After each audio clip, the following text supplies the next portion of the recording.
You know what you should do? Every time you get a chance to experience first class, you should do it because it plants a seed.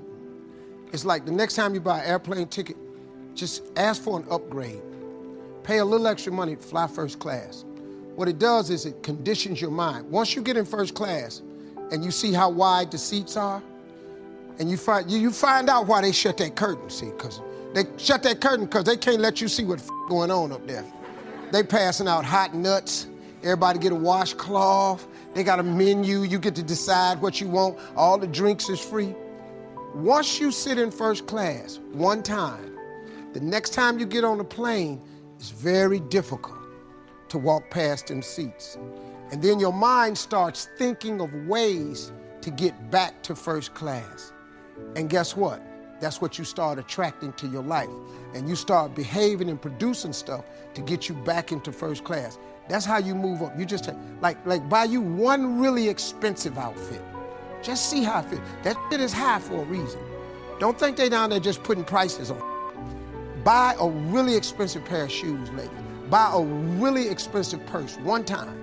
Just go on down there, buy the real Louis Vuitton that ain't ever on sale. Louis Vuitton don't even have sales. Just get you one. When you carry it, it changes your life. It will then cause your mind to subconsciously produce thoughts to get another one. And next thing you know, you attract the thing you need to produce the outcome that you want. Life is all about the law of attraction. That's how you do it. Just try it. Activity. This is the work part, the labor part, taking action.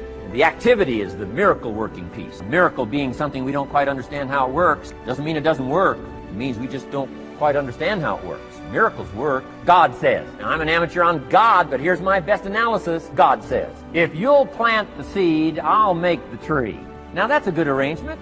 Number one, gives God the tough end of the deal. What if you had to make the tree? That'd keep you up late at night trying to figure out, how do you make a tree? Say, no, I'm telling you. The mystery and the miracle of this stuff has already been set up. God says, I got the miracle going, I got the seasons going, I got some sunshine and some rain, and I'm God. But the way I've arranged it, I just need somebody to plant the seed, not chant. In California, they're trying to chant to get this stuff done. Forget this California stuff. You don't have to rub a crystal and sleep under a pyramid. This stuff's too easy. Getting rich is too easy. Changing your life is too easy. Get all that. Massive bombard, affirmation, forget all that, my opinion. Ocean waves and seagulls, come on, this stuff's too simple. Just simple, easy stuff. But if you neglect it, that's how it piles up year after year, if you're willing to straighten it out. Here's one of the keys. It's called activity. It's called discipline. Turning wisdom from your philosophy and inspiration, strengthening of attitude, faith, courage, commitment, all this stuff that comes from attitude. If you're willing to take these two qualities, philosophy and attitude, and invest it into activity, you can have a miracle. Anything short of that, no miracle. Wisdom doesn't perform a miracle. Attitude doesn't perform a miracle. The only thing that performs a miracle of increase called equity is called putting wisdom and attitude into discipline, labor. And this labor now can perform a miracle. And here's the two parts to the labor. One, do what you can. Number two, do the best you can. Can't give you better advice than that. Number one, do what you can. You just got to go home and make a list after today. And here's the question to ask as you make this personal list. What am I not doing that would be easy to do, that could greatly change my health, my wealth? What am I not doing I'm neglecting that would be easy to do? Just go home and answer that question personally. You don't have to put the answers on a public bulletin board. This is just all personal stuff. From the walk around the block to the apple to what to do with your money, which we're going to cover today. What does a child do with $1? We're going to cover that today. Errors in judgment, disaster. A few simple disciplines, wealth beyond imagining. And if you'll pick up the activity part, the miracle working part, plant the seed part, take care of your part. The soil will take care of its part, and the seed will take care of its part. The seasons will take care of their part. The miracle will take care of its part. If you'll take care of your part, called putting it into activity, action. Works miracles. 2,000 years ago, on April 13th, one of Jesus' disciples. Now again, I'm an amateur on the Bible, but best as I can remember it, one of Jesus' disciples said to Jesus, it's time to pay our taxes, and we don't have any money. That's how come I know it was about April 13th. To this statement by his disciple, Jesus said, best as I can read the record, Jesus said, no problem. Now, why could he say no problem? Well, word has it, he was a miracle worker. Word has it, if you're a good student of history, word has it, he was a miracle worker. If you handed a problem to a miracle worker, what would he be inclined to say? No problem. You got to hang out with folks like that. I belong to a small group like that. We do business around the world. You hand these guys a problem, they say no problem. What? How many books would they read to solve it? Many as it takes. How early would they get up? Early as it takes. How much information would they get? Much as they needed. So it's what? No problem. You got to hang out with folks like that. Jesus said this will be no problem, the tax thing. He said to his disciple, it's simple. Go fishing. Wow. Now that was easy for this particular disciple. His name was Peter, and Peter was a fisherman. How clever. How clever. But here's the real problem. If you should fish, and you could fish, and you don't fish, you got no miracle. You could change, you should change, you won't change. That's called accumulated disaster. In 6 years, you'll be explaining instead of celebrating. Having some ragged list like I had, reasons for not doing well, pennies in my pocket. Could, should, don't, disaster. And if you'll just start the process of change, could, should, and will, you can start this whole process. And if you will, then put it into action. The miracle belongs to you. Jesus said to his disciple, it'll be simple. Go fishing, and the first fish you catch, look in his mouth. Peter said, okay. He was used to strange things happening in this relationship. Peter goes fishing, catches the first fish, looks in his mouth. Guess what's in the fish's mouth? Coin. Peter says, wow, coins. Starts counting the value of these coins, and when he adds it up, guess how much it added up to? Exactly enough money to pay his taxes and Jesus' tax, which gives you Jesus' position on taxes. Now we call that what? A miracle. Only because we don't quite understand how it works. It doesn't mean it doesn't work. It simply means we don't quite understand how it works. Here's how you get a miracle going for your life. Number one, do what you can. Get a list of the stuff you could do and you haven't done, postpone, and start cleaning that up. You can't start at a better place for personal change. It'll affect your bank account, affect your future, affect your income, affect everything. You can't start a better life change process than cleaning up what you should be doing. The man says, well, my mother lives down in Florida. Should have written her 6 months ago. I just can't seem to get that letter written. I'm asking you to get that letter written, clean that up, and don't walk like other people walk. Don't postpone like other people postpone. You say, well, is it as simple as writing a letter? And the answer is yes. Where else would you start for life change, personal change? You don't need a pink package to fall out of the sky. You don't need massive bombard pre-conscious, subconscious. Practice channeling, find a 2,000-year-old guru. I mean, you don't need any of that stuff. Pass on all that. Kids are afraid of that stuff. Too much of it, you'll be out on a limb with Shirley. I mean, don't pass on all that stuff. This stuff's too easy. This stuff's too simple.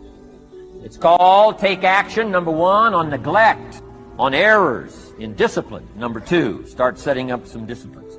And if you'll do that, you'll perform a miracle. Now, here's the second part of the miracle. Number one is do what you can. Here's number two, do the best you can. If that's not your philosophy, I would ask you to amend it. Let me give you the best of ancient script. Here's what it says. Whatever your hands find to do, do it with all your might, do it with all your strength, and do it with all your power. What a good philosophy. That kind of philosophy will revolutionize your life if you haven't picked it up late. Guy slips in late, company doesn't seem to mind, slips out early, first one in the parking lot, heading for happy hour. Stretches his break, comes early for lunch, late back from lunch, company doesn't seem to notice. Guy says, best as I can calculate, I'm putting in about a half a day's work and I'm collecting a full day's pay. And the guy says, I got it made. Little does he know the seeds of his own disaster are already being sown by the weakness of his own personal philosophy. It's not the economy that's going to determine your next 6 years. It's your philosophy about labor and about activity and about miracle and soil and seed and sunshine and rain and the economy and the banks and the money and the companies and the schools and what's going on. It's your philosophy and your attitude and then your ability to take action. All of that we call the process of life change, miracle working. Let's get to work. You are beautiful. I'm so excited to be here. I'm very honored to be invited here by a man that I consider an icon when it comes to personal empowerment, a man who is truly a Renaissance man who's ahead of his time and having the vision and the dream to create a Woodstock of the mind. He's making history. T. Harv Eckert, let's give him a round of applause. Let's give it to him. Thank you so very much. Yes. And I consider him a personal coach, an example of what we all can be when we make up our minds of living from our greatness as opposed to our fears. How many of you have some major goals you'd like to achieve? Raise your hands, please. Very good. I like to ask that question. There's no saying that says, if you aim at nothing in life, you hit nothing dead on the head. I've been looking at my life and reflecting on my life because 10 years ago I was diagnosed with prostate cancer. I stand before you.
Because of God's grace and mercy and faith, and knowing that as we work together, as we believe in the possibilities of the fact that healing takes place first within, then without, the possibility is unlimited of what we can do. I'm going to do a national tour called You Are More Powerful Than Cancer. One of the things I think doctors should never tell anyone they're terminally ill. I think what they should say is that my knowledge and ability to help you has terminated.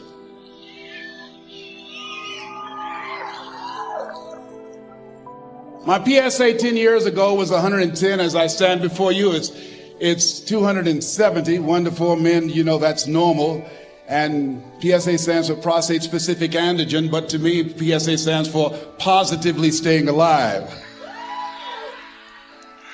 I was reflecting on my life during the time when I received 238 radiation seed implants. And as I looked at my life, I asked myself a question. And I want to ask you a question.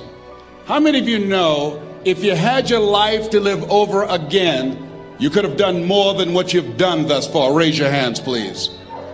Now, that proves a point of what we do, what we accomplish, what we produce in life is only a tip of the iceberg of what's possible for us.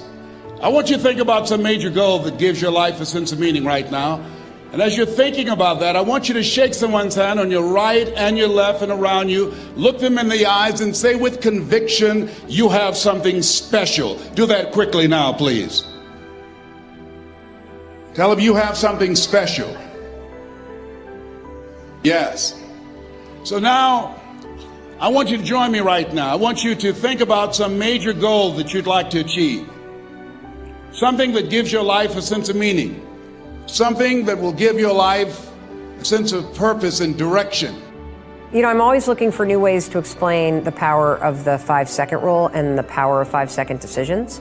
And I read something that Tim Ferriss said that really resonated with me. And he had this one line buried in a podcast somewhere that just jumped out, and it's stuck. And what he said is, he said something about how there's a gap between the world and the things that trigger you and your response.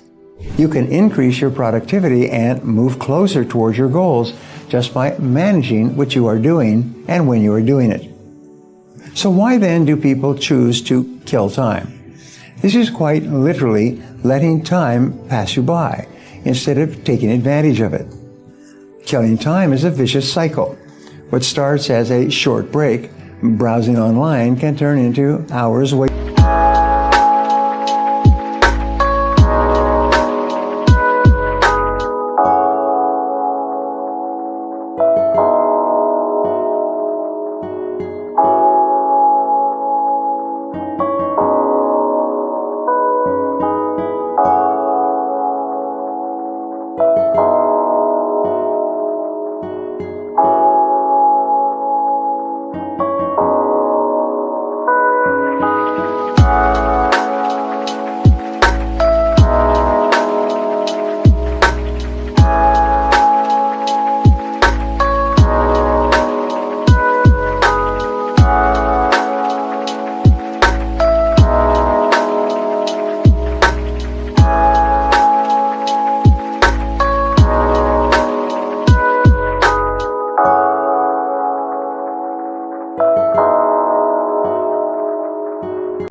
It feeds your lack of action and interrupts your workflow. When you find yourself in one of these situations, scrolling the internet aimlessly, stop for a second and think about what you aren't accomplishing. The more you procrastinate, the longer it will take for your task to really get done. Sometimes a task seems so daunting, you don't want to get started. You come up with a random thing or things to do, wasting your time instead of knocking this one task out. I've been there too. In my book, Eat That Frog, I talk about eating your ugliest frog first. Tackle the hardest thing on your to-do list, or the thing that is hanging over your head, and get it done first. It takes discipline to accomplish the hardest task first, but it is a habit that will increase your levels of performance and productivity. Sometimes you have to ignore how you feel and just get started. Nobody wants to start a difficult task, but successful people put their heads down and just do it.